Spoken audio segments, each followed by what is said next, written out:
First, it's a fun week. It's kind of like a bowl game type thing. It's out of conference. It really doesn't mean anything to them nor us as far as conference is concerned, and going to the playoffs, and them going to the SWAC championship, and then to the other championship game that they play in. So, but it's fun to be able to get mid-season and get a game like this that everybody is tuning into, and seeing what both teams have to offer. So it's also great to play another top 10 team in the country. So it gives us an opportunity again to get ready for the playoffs, and what it's going to be like going on the road in the playoffs against a great team, and some more practice in that arena. Coach, I'll definitely have some questions about you and the matchups, the times that you played Dion there, but I wanted to back it up a little bit first to the last win that you had.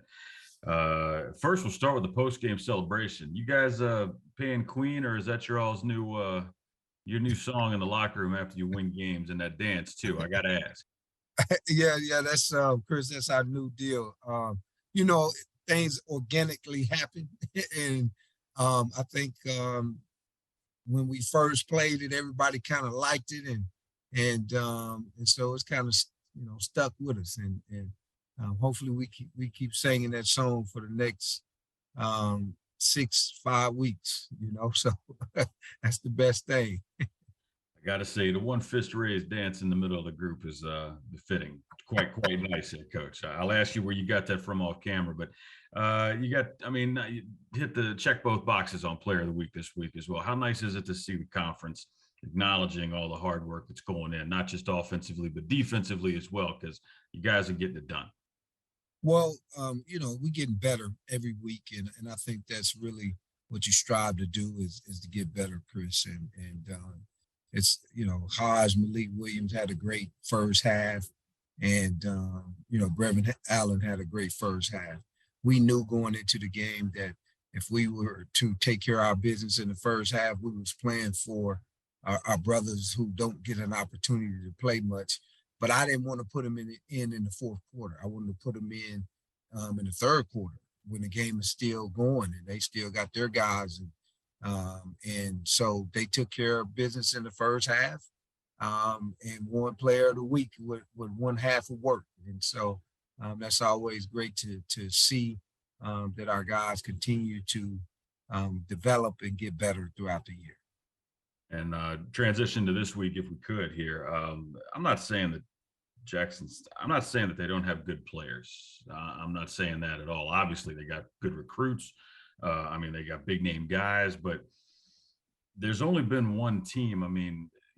Game up in Tennessee they played that they were even close in. I'm not trying to knock the power of a league or anything like that, but is it a case of the numbers maybe looking bigger and better than what they really are? Because it doesn't look like anybody's really tested them the way that you really kind of should be tested, out of conference. Well, what I would say, Chris, is they, everything that they got, they deserve, man. Them guys are really playing tough football and very aggressive on offense and defense. And I think, when you have an offense that's tempo like ours, I understand it. You're going to put points on the board. You put pressure on the other offense to try to keep up. And then now you got a pressure defense and you coming after the quarterback. And so teams haven't been able to play regular football with them because of they get behind. And now it's time to pin your ears back and let's go see who get to the quarterback first. And so they really remind me of not saying at this level.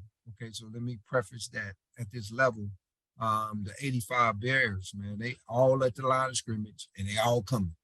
Okay, and it's the 46 defense in 2022. That's really what they doing, and they make no bones about it. They coming. And they're going to be man to man, And so you better block them up, or your quarterback gonna be on his back all night. And so that's what we got to be able to do, man. We got to be able to block these guys up and give Hodge some chances and some time to find his receivers. But then you look at their DBs, man. They got DBs everywhere like we do, and so it's going to be a great matchup for our offense. And then of course their offense is fast paced like ours. They high tempo. They just throw the ball more than we do. They more like 70% throwing it, 30% running the football, and so they want to put the ball in the air. And why not, man? When you have a Heisman, candidate that we trying to get to be a Heisman candidate as far as the FBS is concerned. So, if you have somebody like that, hell, put the ball in his hand and let him go to work.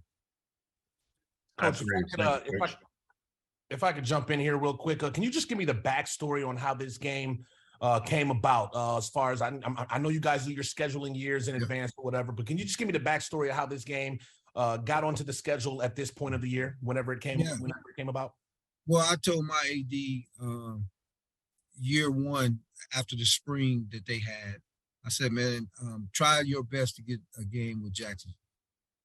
I just think it would be awesome for Campbell to play them and really put FCS on the national stage. I think that would be fun.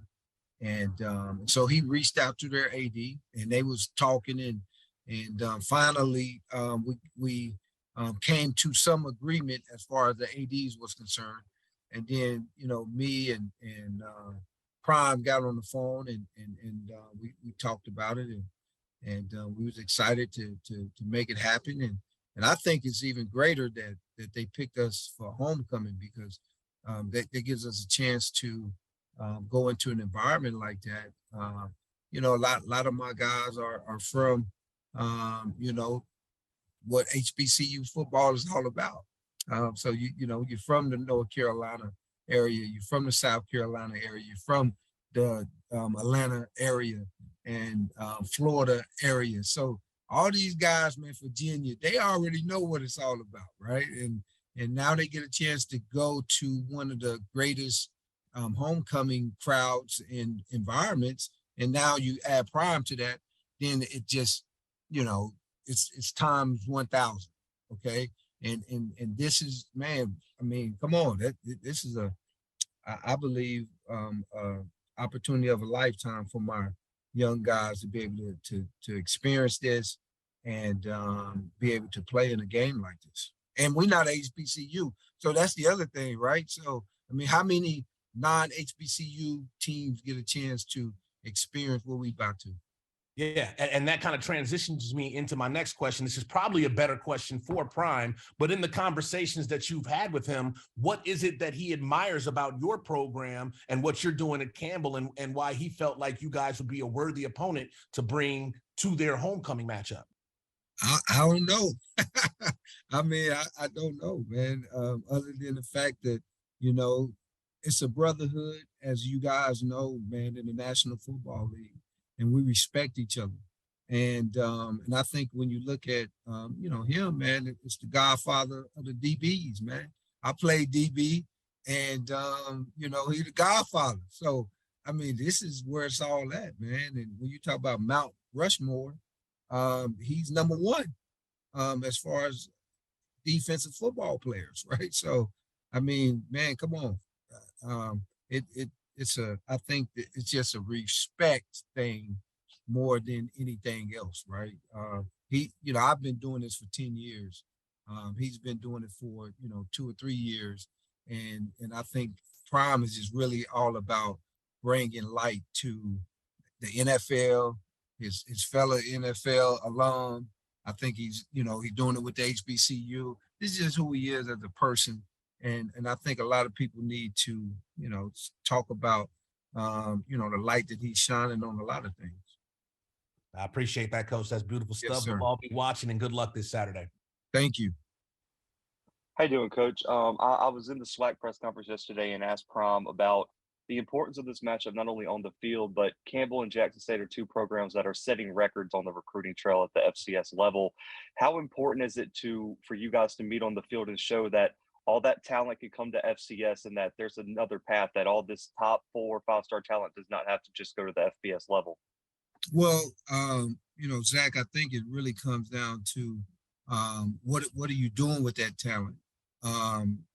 Because it's one thing to get it, it's another thing to produce it, groom it, and get it ready to go to that next level. Because that's really what it's all about.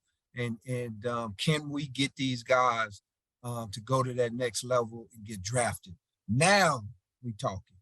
Now we can say, okay, guys, the FBS is not the only avenue. You can come through the FCS. You can come through programs like Campbell. You can come through programs like Jackson State and still get to where you want to get to and have fun doing it, and then get developed by guys who live that life and know what it's really about. We didn't read about it. We lived it. And, I did it for a decade. I think Prime did it for 2 decades. He did it for a long time.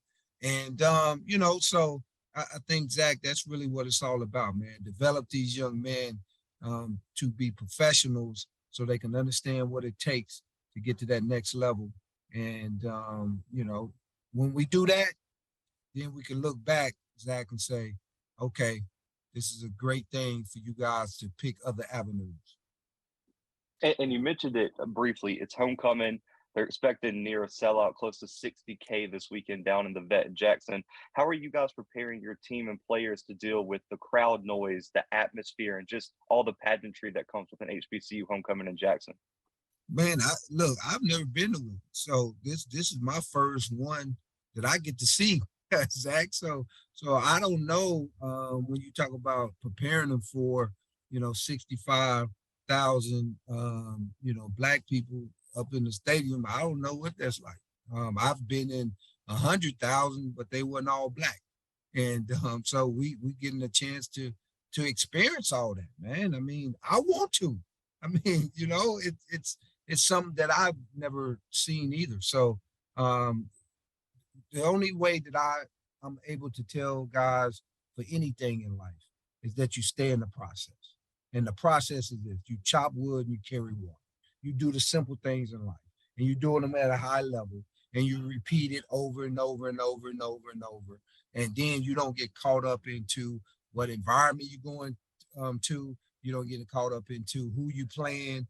You don't get caught up into none of that. You just get caught up into the process and then enjoy the moments. Okay. And that's really, Zach, how we prepare for anything. We played at ECU. I can tell you this, they're not going to be no louder than ECU was or crazy. They were sold out, and them suckers was loud all game. Okay.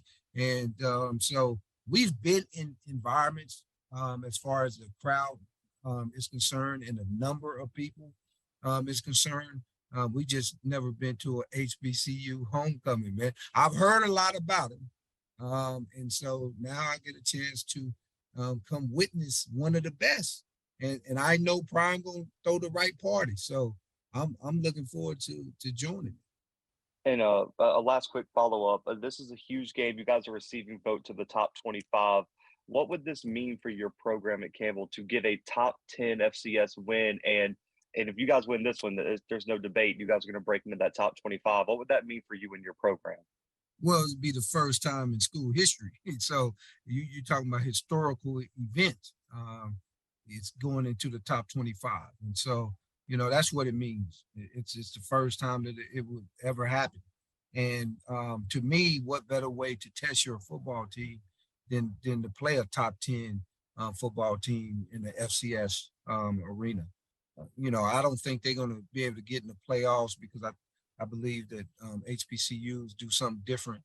And so, this is a chance for us again to test ourselves. So when we get to the playoffs, we'll know what it looks like. We'll know what it feels like. We'll know the talent level. And then we'll be prepared when November come around and we seeded in that playoff. Thank you, Coach. Good luck this weekend. Thank you. Yeah, Coach, I just want to jump in here real quick. You talked about it and said, it's definitely a fun matchup for you guys, but it's a bowl game. It's not really pressure on either teams. And what would define success? And obviously everybody wants to win, but what would define success for your team this weekend? Success is we play great football. That's really what I ask every week. Guys, let's go be us. Let's go play great football. We're not going to be anything else. And let's show that we got better this week. That's success to me. And so we got to play at a clip of 18 miles per hour as a football team. That's our standard. That's how we play. We play fast. I want to play physical because that's what we do. And at the end of the day, we want to have a fast start because, again, that's who we are as a football team. So that's Darnell. When I look at it and I can say we did those things, then I'm gonna call it a success, no matter what the scoreboard said.